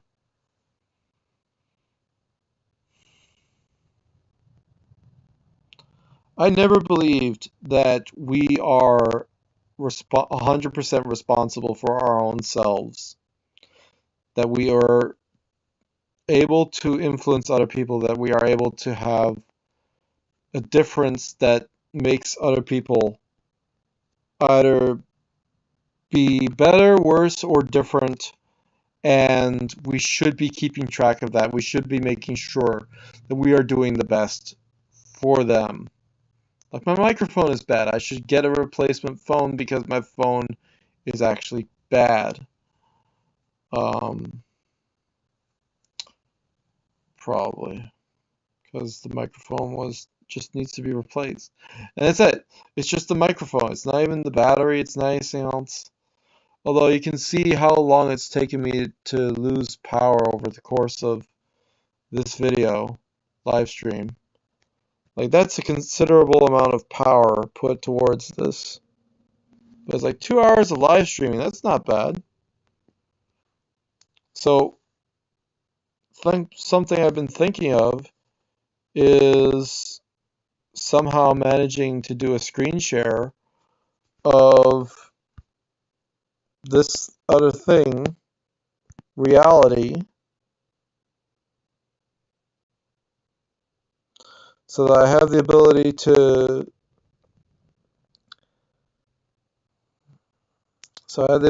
have it so that I have a cute avatar instead of my own face. And I just probably need to take the hour it takes to set that up, and then boom, I can just do a reality type thing. And then that is my new face cam for my games, and then I stream for like 2 hours at a time.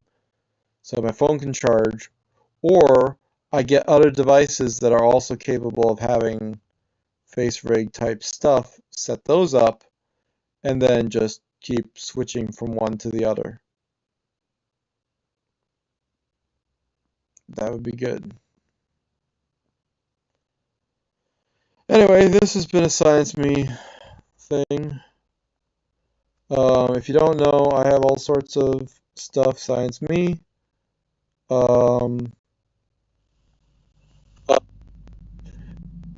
And so if you want to know more stuff, as much as I love talking about it, like, it helps to know stuff,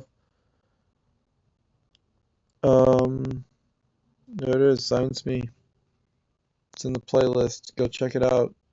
There's tons of stuff about all sorts of things on my channel.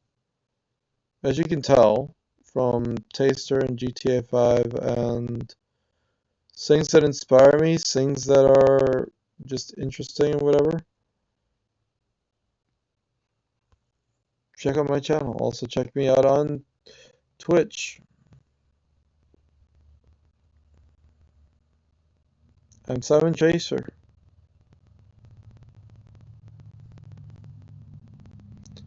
Links usually in any of my live streams, so you can know how to be able to find me there, or any of the videos that go up from Twitch to YouTube. Yeah.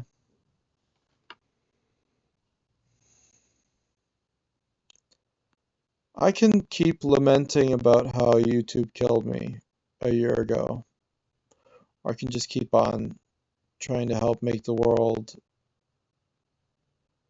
a little bit more full. Happy to try. So thanks for hanging out with me. I like it when you do. I'll see you in the next video. Toodles.